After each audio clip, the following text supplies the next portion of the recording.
Welcome, everybody. This is Across the Atlantic. We provide actionable insight on geopolitics at the intersection of capital markets. Today, I'm joined yet again by friend of the show, Mark Chandler. Mark is Director of Government Relations, Professor of Practice, Department of Intelligence and Security Studies at Coastal Carolina University. Mark has served more than 35 years in DoD senior executive, command, and senior leadership positions focused on national security policy, intelligence analysis, application, policy, and operations. Mark retired from the Marine Corps as an intelligence officer after serving around the globe and in multiple crisis environments. He is also retired from the senior executive ranks in Department of Defense Intelligence and Security Policy arenas. Mark has held a variety of key positions, including Deputy J2 Joint Chiefs of Staff, Director of Defense Intelligence, Agency's Middle East and Africa Center, Director of Warfighter Support for Office of Secretary of Defense, Intelligence, Director of Intelligence Analysis and Partnerships and Engagements for the U.S. Air Force. Mark holds a BA in political science from the University of Alabama, Huntsville, and an MS in international relations, from Troy University. He continues to write on issues affecting U.S. intelligence observations, national policy concerns, and leadership. Mark, thank you so much for hopping back on with me again. Glad to be doing this with you again. Appreciate it. Garrett, my pleasure to be here. Thanks for having me back. So looking forward to talking. Yeah, absolutely. And for those that don't know, so Mark and I actually caught up earlier this year. You can check out that video below for his background. We got into, his service and everything in the last video. So highly recommend people to do that. So with that, we'll just jump right in, Mark. So as I like to do with a lot of these conversations, is do a bit of context setting. Now, last time you and I sat down, we chatted a lot about of course, the Middle East and the Israel-Hamas and Gaza conflict and how that was evolving at the time. Now, a few months have passed, so things have absolutely changed. And I think the goal of today was to just do a deep dive on everything going on in the Middle East, specifically the evolution of the conflict and how that's entailed and brought in different players such as Hezbollah and Lebanon, as well as Iran. Now, that's the context, and we'll get into the specifics. But to draw you out and to get your thoughts here first, Mark, I think the biggest thing and the biggest denoter of the changing of the conflict has been Israel's new attention of Hezbollah and Lebanon. Now, Mark, what are your thoughts on why Israel has shifted its focus to Hezbollah and Lebanon? What do you believe strategically Israel is trying to accomplish with this move? And this one I'm also curious on. Has the threat from Hamas in Gaza been eliminated? Or does this continue to be a threat? And why open this two-front conflict? Garrett, that's an excellent question. And I want to provide the context and try to help everyone understand this. If I may first do a personal thing, and that is today is October 23rd. Today's the 41st anniversary of the bombing of the Marine barracks in Beirut. I think it's important for me as a former Marine, obviously, to kind of remember that because it is kind of salient to what we're talking about today. The group that killed 220 Marines, along with 18 sailors and 3 soldiers in that fighting, that was called the Islamic Jihad. They're known today as Hezbollah.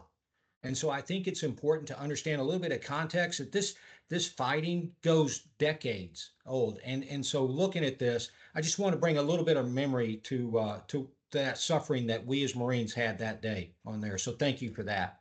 Yeah. In getting to answer your question, what I think the focus on Hezbollah, if we go back, I think right after our interview, actually, Israel started changing its national security approach. So since October 7th of last year, Hezbollah started supporting Hamas and firing on northern Israel. Well, that displaced anywhere from 70 to 100,000 Israeli citizens from the northern part of Israel. In other words, they couldn't live their life. They could not go there. They couldn't have daily lives function or anything. And what Israel said is we need to allow those people to have sovereignty over their lives, to move back into that area. And I think and Israel actually warned Hezbollah. They put this announcement out there that this is what we intend. And so what happened is Israel methodically started stepping up the pressure on Hezbollah. Now you talked about Hamas. And so if I can tie in how Israel was able to do this, I go back and I look at the objectives that Israel had for Hamas and trying to break them down as a fighting force. So they had achieved many of those, and we can get into detail about more of those later. But they achieved many of those that allowed them to then expand their operations in the north and try to make it safe for their citizens to move back. So they methodically started attacking the key targets all across Hezbollah, the launcher sites, the logistic sites. They would go deeper into Lebanon, into the Bekaa Valley, which is a strong Hezbollah stronghold, also is where Iran sends a lot of shipments into that area. And so Israel methodically started doing that. And Hezbollah didn't get the message. They didn't get the message that Israel was serious this time.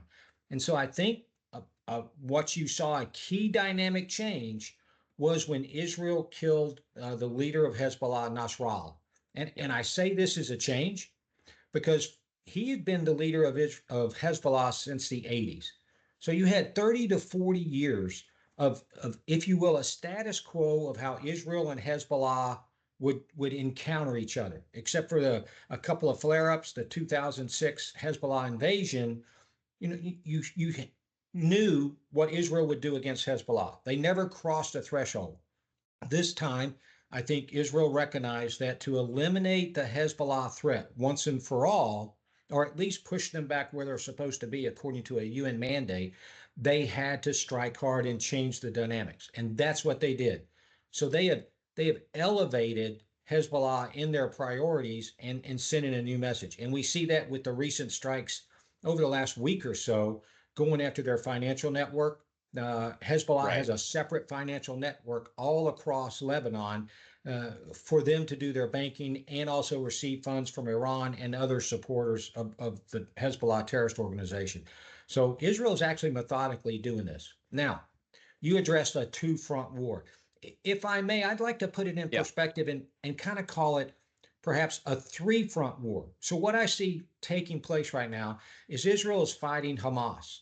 They're not as ingrained in Gaza anymore as they were for the first 6 to 8 months of that war. They're in more of a cleanup in fighting terrorist pockets, terrorist resistance in that one. So I would call that, in military terms, we call that a holding action. Right. Hezbollah has now become the focus of main effort. And so they're continuing to push them back. And Hezbollah, according to a UN mandate after the 2006 war, is supposed to be about 18 miles north of the Lebanese-Israeli border. That's a place they call the Blue Line, and also the Litani River for geographic reference. I think Israel wants to push them back there and make Hezbollah a minor threat, not the major threat that it has been for decades.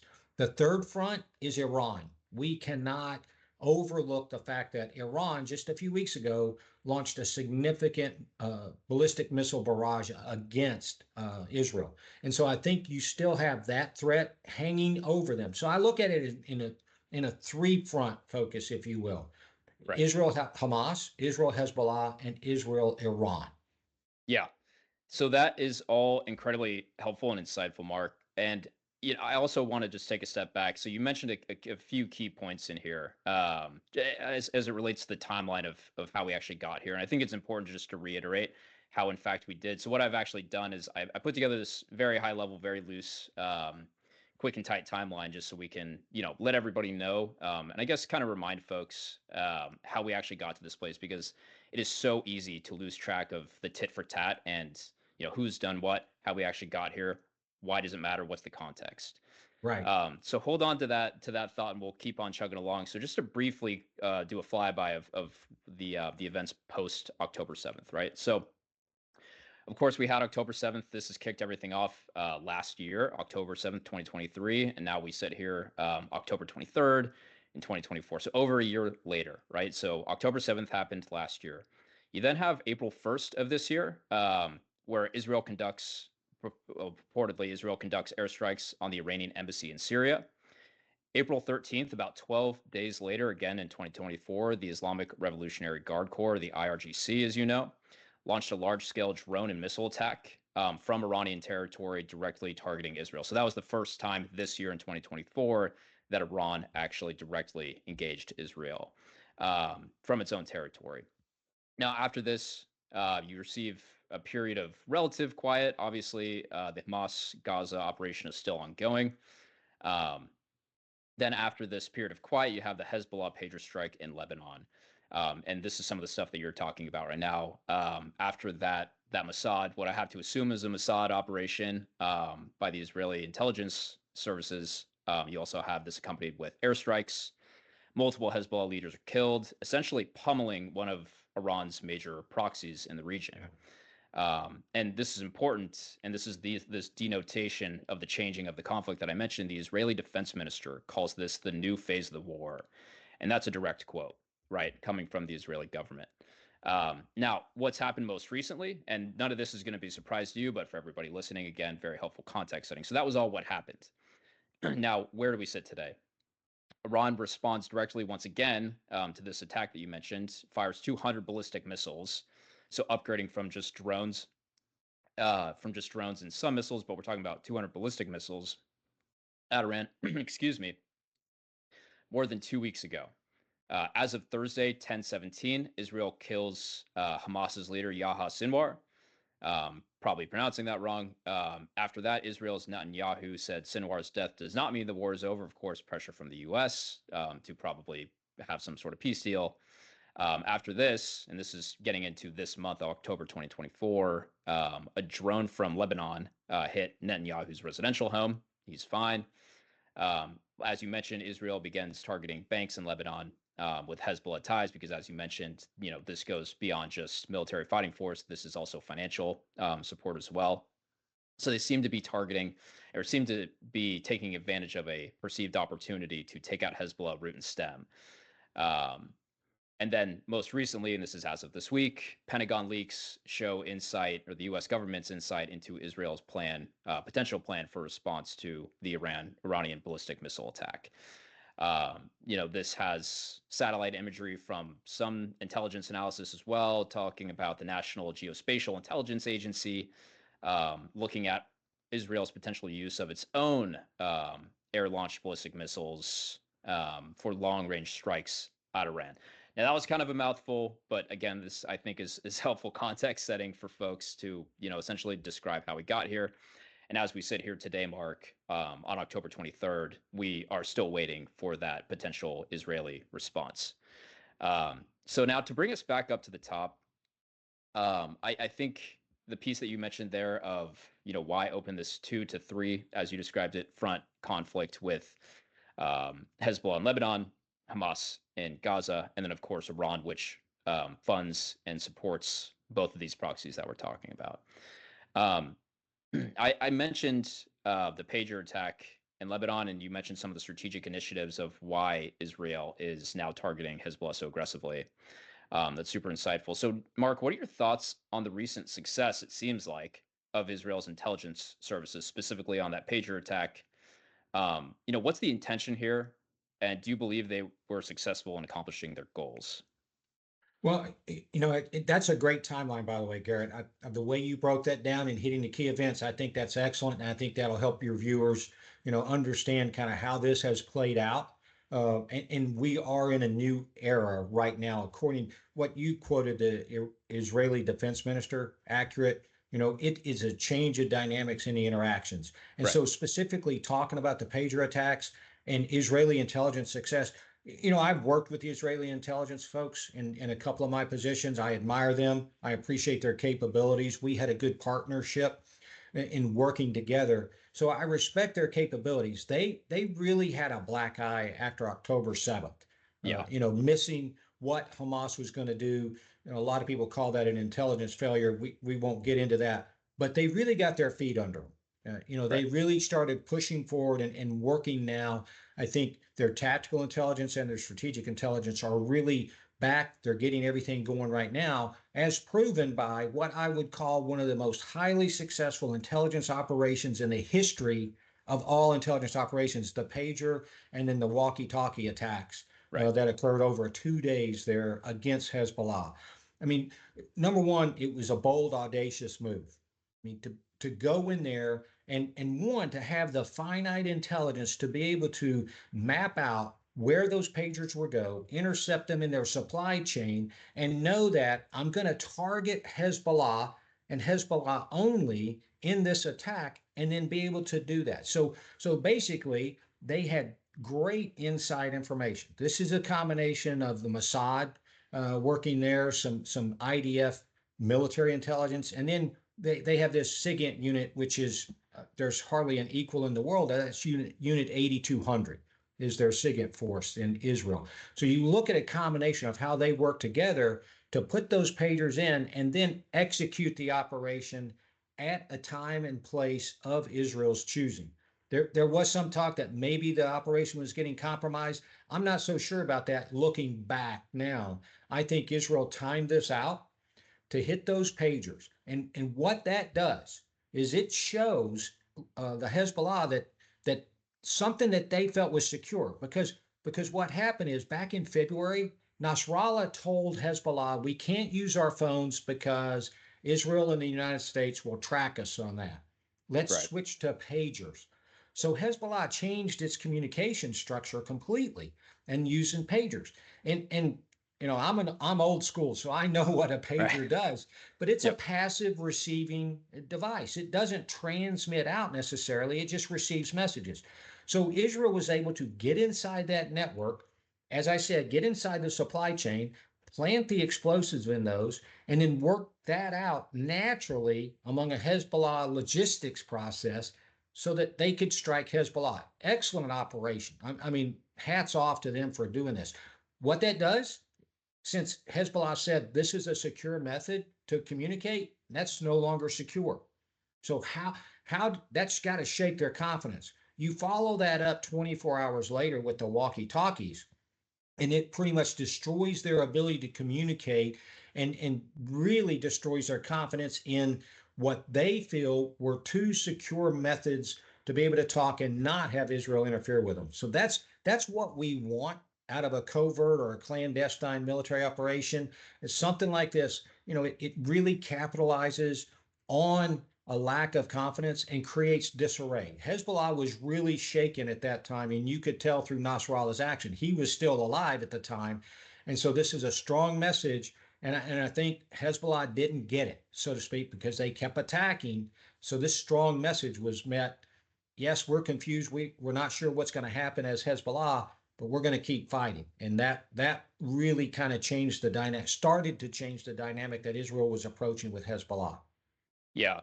And I also heard and read and listened to, so there's a geopolitical strategist, Peter Zeihan, and he also mentioned a part of the intention. I don't know if this is true or not, but I thought it was interesting nonetheless that part of the intention of the attack, the Patriot attack, was not to necessarily kill Hezbollah militants, but also maim, right? So a lot of these pagers, as you mentioned, were located on the hip or around the abdomen area.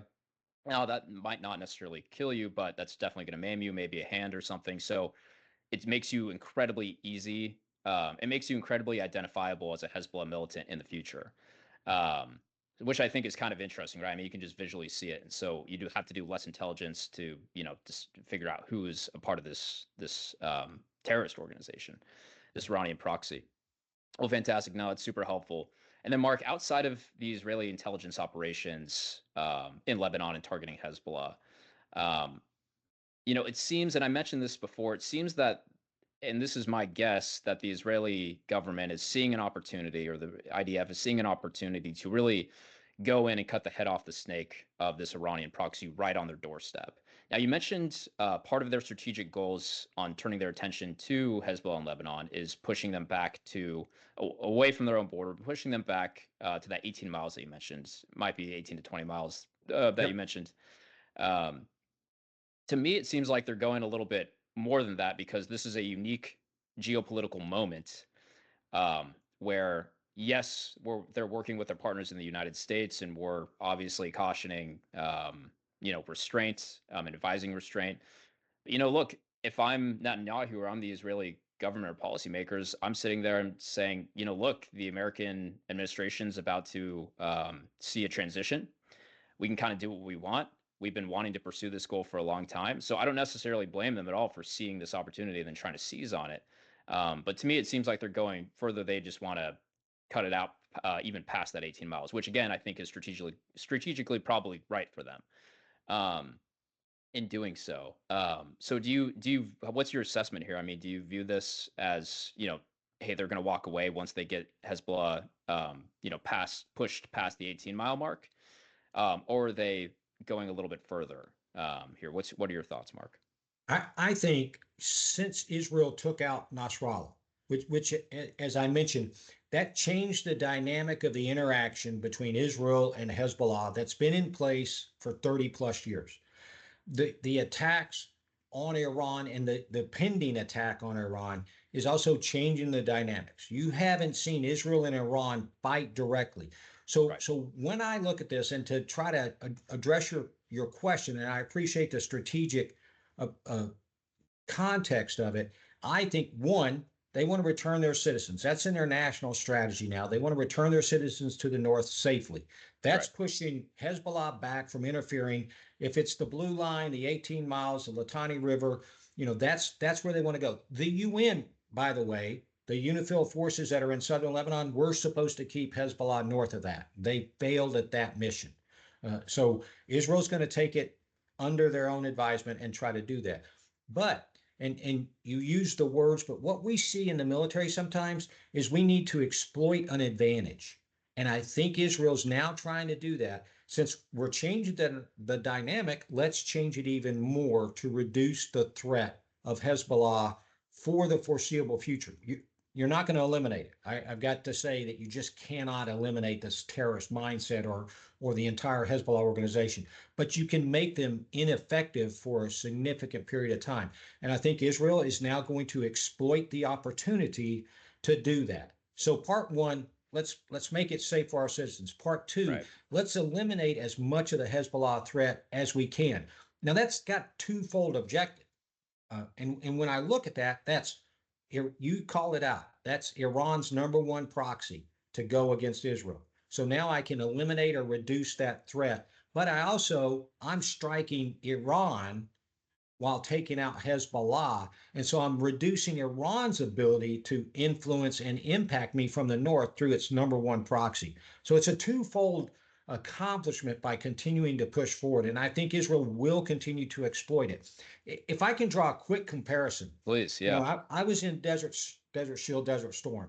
And in that war, we went in there, we pushed the Iraqi forces out of Kuwait. I mean, it was a 100-hour ground war. Everybody was successful. We eliminated that threat out of Kuwait, but we did not destroy the Iraqi military. I was back again in Iraq in 2003 on another invasion, because we didn't eliminate that threat. So maybe we see, and I'm trying not to mirror image what we did or didn't do with what Israel should do, but Right. maybe if Israel can eliminate that Hezbollah threat, they won't have to revisit it in the near future. That threat's a lot closer to them than Iraq was to the United States. But I've had two paid vacations over there, so maybe they can eliminate this. Yeah, right. And the tie-in, I think, to Iran is a really good point. So, we always talk about, and what kind of bothers me when I read these headlines or articles or listen to the news is that oftentimes, we're talking about them, or, these talking heads or figureheads are talking about these different proxy groups in isolation. But it is important to remember, I mean, this is how Iran interacts and acts as a disingenuous, I guess, actor in the region, right? It's through these proxies. This is not These proxies are not siloed. And again, the tie-in here I think is really important. This gets into our next piece here, Mark, is the whole reason that Iran even responded with these 200 ballistic missiles. Now, we talked a lot about these airstrikes. Of course, we got into the pager operation against Hezbollah. Hezbollah also lost its leader, and if I'm reading the headlines right, there's yet to be a new leader. It seems like nobody wants to step up because they have just been pummeled. It seems like, right? Right. And in fact, as I'm seeing it, but absolutely push back if you're seeing it differently. As I'm seeing it, the whole reason that Iran responded is because one of their largest proxies was getting decimated by the IDF and Israeli intelligence services. and they had to do something because it's an incredibly well-known fact that, of course, Hezbollah is in fact an Iranian proxy.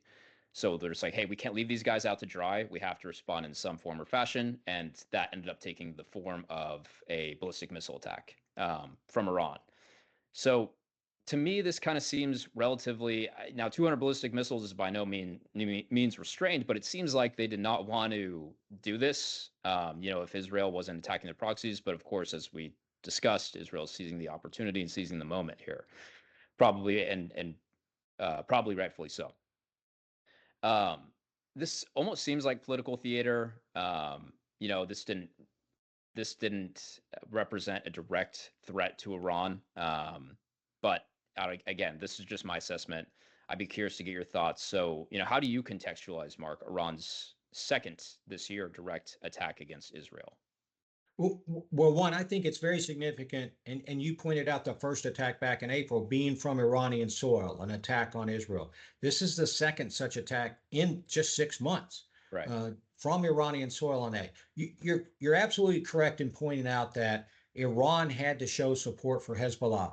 I mean, Right. when I look at what Hezbollah has been doing for Iran against Israel since the start of the Hamas war, it's Hezbollah taking the casualties, Hezbollah taking losing their supplies, Hezbollah. I mean, everything's gone against Hezbollah, and Iran has sat back and enjoyed no attacks really Right. on its soil, no Mm-hmm. significant loss of military personnel or anything of that nature, except those working obviously inside Lebanon with Hezbollah. But nothing significant from the United States, from Israel against Iran itself. And so I think they had to show that support, if you will, to Hezbollah, saying we are still behind you. They had to do that because they're still pushing Hezbollah to fight Israel. And so Right. Iran did this. I do think it's a little bit more than political theater Right. because of the types of munitions they use. So if we go back to April, over 300 types of munition, cruise missiles, UAVs, and then ballistic missiles. But it was a slower developing attack at that time, and it was Right. a good defensive mechanism set up by the United States, the French, the British, and Israel. So we look at how that was defended. This was almost a surprise. I mean, there was some operational warning by Israel and the United States, but this focused. Now, IRGC came out and they said this attack is only on military installations. That wasn't true. They Right. did go after some of the civilian targets as Oh well. yeah. Yeah. But There's videos of that. yes, Mm-hmm. absolutely. So I mean, plus the IRGC, they were. I don't trust them as far as I can throw them anyway. Yeah. But Right. Yeah. Exactly. Right. but when we look at this attack, that number of ballistic missiles going in on those targets, they tried to overwhelm the ballistic missile defense aspect that Israel has with it. So I think they were sending a message like you're talking about, but also trying to cause some damage to the Israeli military infrastructure if they could. They did as it came out in drips and drabs over several days. There was some minor damage to several military installations, but nothing that would stop Israel from striking back. So that's two strikes on Israel from Iran in 6 months when there hadn't been any since the overwhelming like this since the Iranian Revolution in 1979. So now we've got to wait for the counterstrike. Right. And this wasn't on the docket for us, Mark, but I am curious, we seem stuck in this loop of tit for tat responses. Um, it just seems, and like you just said, I mean, the whole nature of the Israel Iran conflict has changed specifically in 2024 with these now multiple strikes against Israel coming from Iran. And now, of course, as we wait for probably direct strike from Israel to Iran. So the whole nature of the conflict has changed. I mean, the status quo previously had been we're just going to engage through our proxies, but not and not directly. But now the new norm seems to be developing that, hey, this is okay, that we can now launch direct attacks against each other. Do you view this as setting in as like the new norm for the future? I mean, should we anticipate this becoming a regular thing? Has the the stress test of the conflict reached a new height or level? I'd be curious to get your thoughts there. We're definitely in a new era of conflict in the Middle East, conflict that Iran is instigating, whether through its proxies or through its its own actions from its own soil. And so Right. I think everything's kind of on the table now. Yeah. You can go ahead and conduct these type of attacks, and I think that's what's going to be concerning as we go forward over the next few weeks to see how this might spread out there. But it's no longer Iran hiding behind its proxies. Right. It's supplying the proxies, it's training the proxies, it's guiding the proxies, whether they're in Iraq, Syria, the Hezbollah, the Houthis, whoever it may be, that's them pushing them. Iran has stepped out now and put on notice that they are willing to do something they hadn't done for 30, 40 years. And that's conduct these attacks, these overt attacks. Iran has attacked Israel and Israeli citizens around the world before, but it's all been covert, those intelligence operations that they've done in terrorist operations. But I think you are seeing a change in the dynamic of the interaction that's there. Yeah, the veil, it seems, has fallen. Yes. Of, hey, look, it's a well-known fact of course these are your Iranian proxies, but they've always kept them at arm's distance. There's been that distance where they are able to say, look, these aren't our soldiers, these are not our militants. But I think it's kind of funny. Of course, again, we're talking about the veil being dropped here. Why else would you fire 200 ballistic missiles if one of your major proxies is being absolutely decimated? So, like, of course, there is a relationship there. So to pretend that there's not, I mean, the veil has been dropped at this point. So No, it seems like the Garrett, gloves are off. yeah, Garrett, something important I think for this is, you're recognizing that you're identifying that. I think it's good for the world to see it, for America to see the fact that, you might hear intelligence geeks like me talk about Iranian support for these proxies and Iranian destabilization across the Middle East. But now you have evidence of them doing it themselves. So Right. what we've talked about for decades, that veil is no longer there. You're absolutely right. And I think while it's sad to see this escalation taking place, it's Right. good for awareness of really what the threat that we have out there to our national interest. Right, because it means that you can actually apply the adequate resources, right? Because before it was like, well, will they or won't they? I don't know if they're actually tied together, but now this is clear. Here are the intentions, and they've done the actions to show their intentions, right? So now we can hopefully allocate the adequate and relevant resources to the issue. Hope So that so. makes a lot of sense to me. And now, Mark, if you had to look in your crystal ball, I mean, we've done a lot of context setting for all the stuff that has been going on recently. What do you view, and if you had to guess, what do you think Israel's likely response is going to be? And I think that the curveball that has been thrown into both you and I, to try to make this assessment, is the Pentagon leaks. Now, this is the U.S. trying to gain some insight into what Israel might do, but ultimately, we don't really know. And probably this was only ever capturing a fraction of Israel's response anyway. I would have to assume that they're probably going to use some Assad, maybe some cyber attacks. They have very strong capabilities in the cyber realm. Do you think that kinetic attacks on oil and gas infrastructure is likely? Nuclear infrastructure has also been mentioned. Um, what do you think the Israeli response is, and how do you see that evolving? Well, I think your question answers itself in what you're identifying to look at. Let me talk about those leaks for just a second, if I can. Please. As an intelligence professional and somebody and I don't want to, I want to be careful validating that information Right. that was leaked. I do still hold a clearance out there, so I Gotcha. have to be Okay. careful. Right. But I will tell you that this is an egregious great breach of trust. And I think whoever did it actually needs to be punished to the fullest extent of the law. Yeah.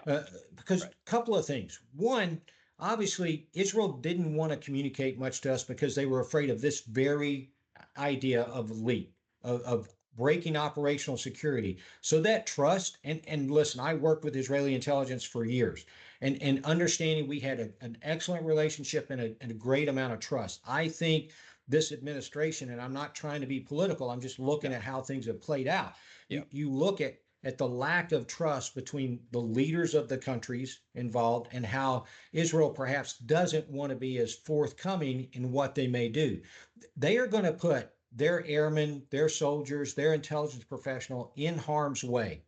And so they need to ensure the best operational security that they can for these attacks. And this is just a very bad example of what the United States is doing. It obviously plays that we're watching you, we don't trust you, and then, oh, by the way, Iran, here's some ideas that you can start to look at for perhaps defending against these attacks.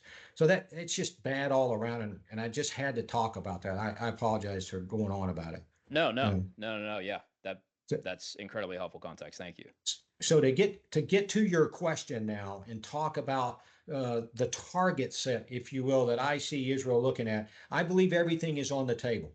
So I look at this, and Israel needs to send a strong message. If we go back to the April Iranian attack and the Israeli response, that response was against air defense capability around one of the nuclear sites at Natanz. So it was a very targeted, and it basically told Iran, and it was a very uh, sedate response by Israel, very controlled response. It told Iran that we can target what we want when we want in one of your most secure locations. Okay, that didn't apparently send the message, but Israel did follow, request from the White House to say maybe temper your response. I don't think the White House has that same sway right now, especially with this leaks. Yeah. So what I see is a set of economic targets, leadership targets, military targets, and possibly some nuclear related targets. So I see an overall response. Military, okay, let's go after the locations or the IRGC leadership or key facilities that were Right. part of the actual missile attack. So that takes that response right there. Economic, let's damage some of the oil infrastructure capability. They could go after the Carg Island terminal. Now what I think they want to do is balance sending a message with economic ruin.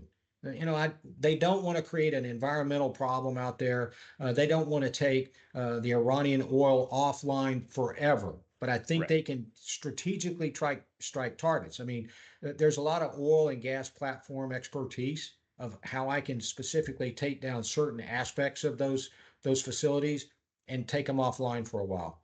So that hurts their economy. I don't have to go after, if I'm Israel, the deep and hardened targets of Natanz and Esfahan that are inside mountains. That's a multiple day, week bombing campaign. But I can go after, say, a nuclear power plant that's providing the fuel that Iran continues to enhance. And so they're enriching more fuel. I can go after those facilities that are giving Iran more fuel for their weapons program. So each one of these types targets sends a different message, goes after a different element in there. The last target, and I think they're going to be very judicious if they even strike this as all, is the political leadership. And Right. so when I look at how they might go there, you're probably going to see perhaps intelligence operations, not a bombing campaign, if you will, that takes out meaningful but not the top of Iranian leadership cadre. I mean, they've already relocated. They've been relocated for a while. They are running scared, especially with decapitating Hezbollah, taking out Sinwar, Right. last week. So you start to look at all of this. I think you can see a multi faceted Israeli response against a series of targets that achieve those objectives I just talked about. Yeah. No, that's fantastic. And there's two pieces in there that caught my attention, Mark. So, starting with the first one and your second point of targeting the leadership of Iran.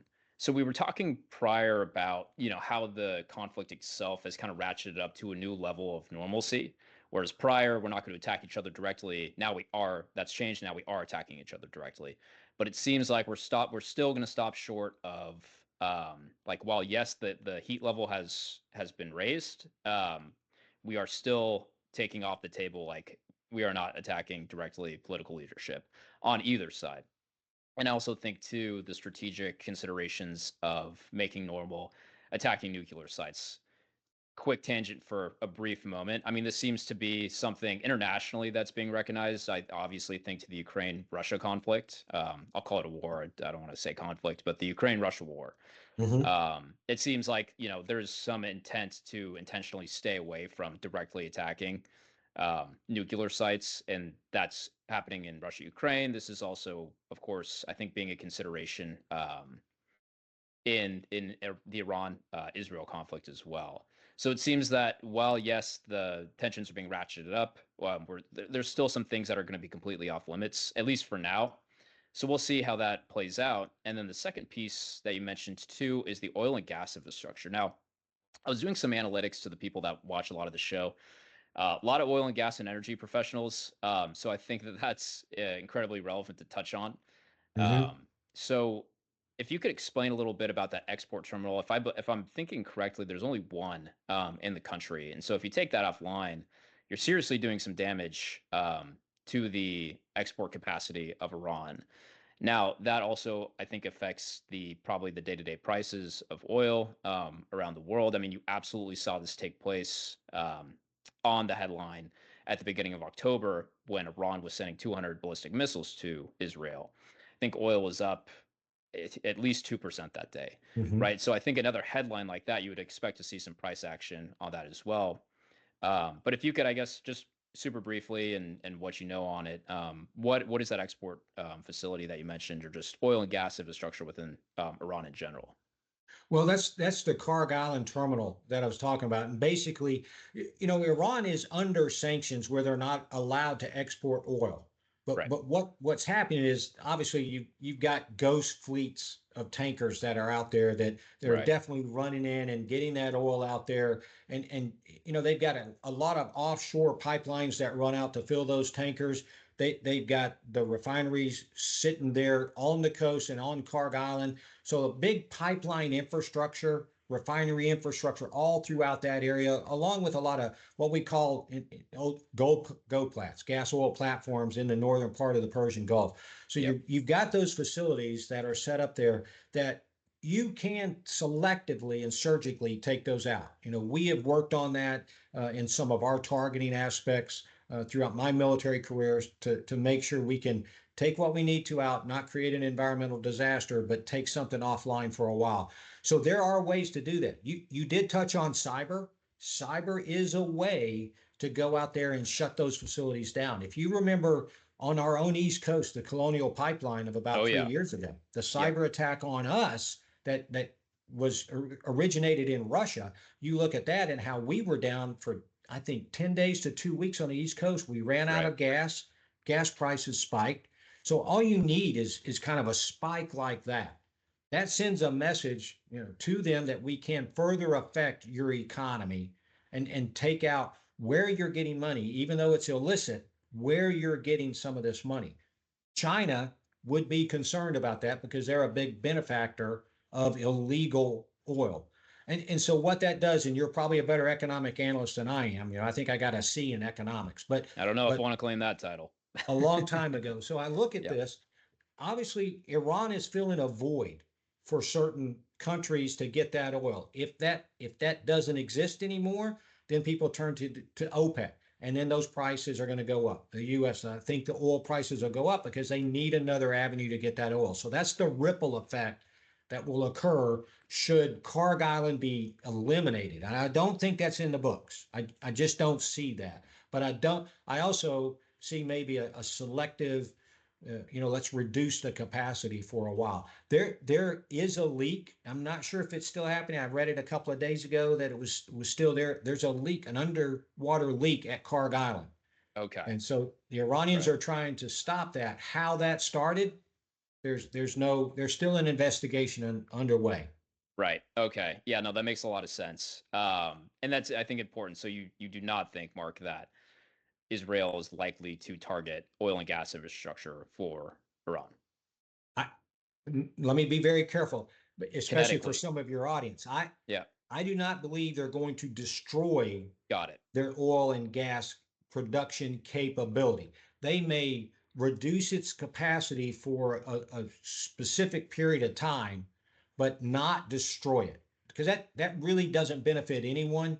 And with what Israel's still trying to do regionally, reach some peace agreements, work with Saudi Arabia, that's not going to work out. So I think they'll show restraint.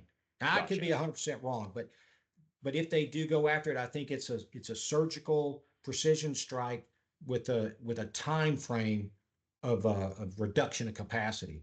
Yeah, no, that's good. And of course, we could be wrong on any and all of this. But what bothers me the Absolutely. most is when I hear, geopolitical strategists or analysts on TV, or, take your pick, the response, and it kills me every single time that I hear this, is we'll have to wait and see. I think that's such a terrible response. Let's make some educated guesses. Let's try to inform people or something. So even looking in your crystal ball a little bit, very helpful. Now, last piece on this, Mark, is when do you might expect that this will take place? Israel's response. I'm of the mind that's probably going to happen in the next 2 weeks. Call it. I don't know if that's now changed post the Pentagon leaks. Um, I don't know. What are your thoughts on when this might take place? I I think you're probably right. Within the next couple of weeks, I would, uh, looking at the time frame from the Iranian attack to Israel's response. I expected it a little bit before now, to be honest. So I'm going to tell on myself. I kind of expected it by now. So obviously I was wrong on that. But when I look at the progression, I now know why Israel didn't do it. Their focus was on Hezbollah and ensuring that could do this ground push and have the right air support for the Hezbollah campaign. So I think when Israel feels that's comfortable and they have that established, because what Israel has to do is not only conduct a strike, they have to be prepared, because Iran has threatened that they will retaliate significantly from that strike. So Right. Israel has to look 2 moves ahead. So the strike they're going to conduct, which I think will be more extensive this time, and Right. then the defensive preparations. So we're good with Hamas right now. If we're Israel, we're getting in a good position with Hezbollah and supporting our operations pushing north. So now we can focus our attention on Iran and what may take place over a day or two in military operations as they push forward. So Gotcha. I'm probably a couple of weeks, but I'll tell you this, that it may be 3 weeks. Israel will not strike until it's ready for success and ready for defense.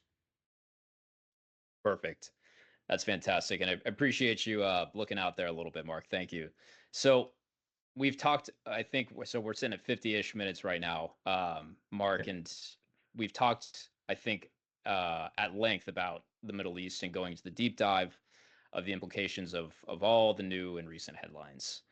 That's fantastic. But while I've got you, you're a busy guy, and so I want to take the few minutes that we do have left to broaden out a little bit and talk about broader implications and what's going around the globe and how this might impact the Middle East and Iran.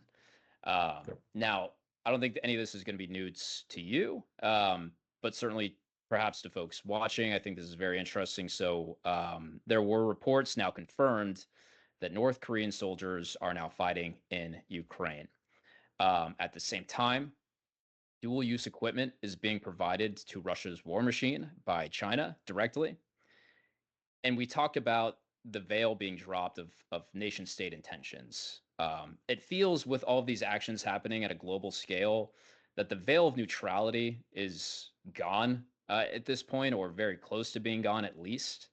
And it again feels as though a true axis of upheaval, as I've been hearing that it's been called, is being formed among China, Russia, North Korea, of course, and Iran. Mhm. So, what are your thoughts, Mark, on how China, Russia, and North Korea are also perhaps materially supporting Iran, or maybe even diplomatically supporting Iran? What is the aim of this loose coalition? Well, I got to tell you, one, it is out in the open now. I mean, you can see, what we looked at through intelligence and saw the beginning and the machinations that would take place behind the scenes with these countries. You can now see it right there. There's no more concern on their part of hiding these alliances, if you will. The goal is displace American power, negatively impact our ability to influence Europe, the Middle East, and Asia. And so when you look at that, you got Europe, so Russia wants to do that. The Middle East, you have Iran wanting to destabilize that. In Asia, you have China wanting to not destabilize, but replace the United States with its influence in that region. North Korea is a pariah, Right. but they're an important pariah because they require attention and they're developing a greater threat capacity against South Korea, Japan, and also us. So you Right. have to look at those. Previously, if I go back to the Cold War times, I can see how Russia and China supported North Korea. There was angst with Iran, but then there was the overthrow of the Shah in 1979, which changed the dynamics there in the Middle East, especially for us. Right. And you see how each of these powers, are pushing to replace the United States. So if I look, the support for Iran helps further destabilize the Middle East and push the United States influence out. We've suffered with a lack of influence by this administration. It just hasn't been the highest of its national security objectives out there. And we've kind of allowed Russia to create this alliance with Iran, where Russia is actually supplying arms to Iran, but at the same time getting weapons, missiles, UAVs, even a UAV factory in Russia that Iran is Right. putting up to fight against the Ukraine, which has second and third order effects against the United States and Europe and NATO. China has tried to usurp the United States, so we know they're buying illegal oil from Iran, and Right. that I can get it cheaper, and that supports the Chinese economy. But if they can go in there and create a military and economic alliance with Iran, and then try to, through their Belt and Road Initiative, which the Belt and Road Initiative, we could do an hour on that, We could. but Yeah. it looks nice on the surface, but it really is a way for China to go in there and subvert the economies in which they establish a Belt and Road Initiative. So we look at that; they're trying that in the Middle East, and so we have to push through that. And then North Korea, if you told me that North Korean soldiers would be fighting for Russia in Ukraine, I would have said no. You're absolutely wrong. Was This not on is the bingo card. no, this Yeah. is a change in dynamics that honestly I didn't see coming, and I probably would not see coming. I am actually, as an analyst, struggling with this to see Yeah. what North Korea and what Russia can get out of this. I'm going to some dark places with this. Right. Help with their nuclear program, help with some of their technology for nuclear warheads. That concerns me of why North Korea would do this. But overall, I can look at an Iran-China alliance, a Russia-China-Iran alliance, Russia-North Korea-China, Right. and Russia-China, all focused. The one key adversary they're against is the United States. And we need to have that strategic awareness both within each theater, so that's Europe, the Middle East, and the Pacific, and then holistically to meet those challenges. They're definitely excelling in the gray zone and the kinetic warfare right now against us, and I hope that we are prepared strategically. We're at a vulnerable point right now through the election and through any new administration coming up. The United States is vulnerable in our national security. And I'll stop right there. I've talked a lot. I mean, we could keep going. Yeah, you're Yeah, absolutely right. absolutely. And I'll just throw this in there as well. I mean, it does seem like you're absolutely right. We are in, I think, a precarious moment strategically.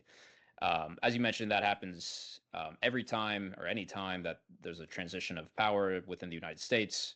But I think the good thing here, if I could find a silver lining anywhere, is that because that the veil is dropping so rapidly among these key U.S. adversaries, it does seem like there is a renewed sense among the collective West, countries like Japan, definitely those Eastern European countries close to Ukraine, Estonia, Lithuania, Latvia. There's a complete awareness of like, hey, this is going on, and we need to allocate more resources to it, whether it's money, whether it's energy, whether it's military resources, all of these things. I think there is a kind of collective awakening among the West, at least it feels like, um, to really meet these challenges head on because, again, there there this axis of upheaval, those intentions seem to be pretty naked and out there, and if we don't do anything to challenge that and to counter that, I don't see anything good ahead. And like you said, your mind starts to go to some pretty dark places pretty quick in a lot of these scenarios, which is crazy. So Mark, we'll end it there. I really want to thank you for your time with the few minutes left. Where can folks find you? Mark, what are you working on? And what is new with Mark Chandler? Well, they can always find me at Coastal Carolina University. I've got email there, but Garrett, we are focused right now. I'm going to try to hang a shingle out. I'm going to Yeah, try to open a consulting firm here in Myrtle Beach and try to work out that, but have a national and international focus on that. I'm going to focus on strategy, intelligence, and leadership. As a matter of fact, we're going to call it CASTLE, Chandler Associates for Strategy, Intelligence, and Leadership. I'm hoping to put out some papers for review, some strategic thought pieces, if you will, and start a podcast here within a couple of months, get our website active. But if people are looking to talk to me, they want to write or ask questions, if they don't want to reach out to Coastal Carolina, they can reach me at markchandler.castle, CASIL, at gmail.com. And I'll look forward to starting to create relationships and working and support people as they might need. fantastic, Mark, and great to hear the update on that. Again, everybody check out the video below. This was mentioned last time, so this is absolutely a development. Please reach out to Mark. We'll include that contact information listed below as well. Mark, thank you so much for your time, and looking forward to chatting again soon. Garrett, thank you. I appreciate the time. Great questions. Great conversation. Thank you. Thanks.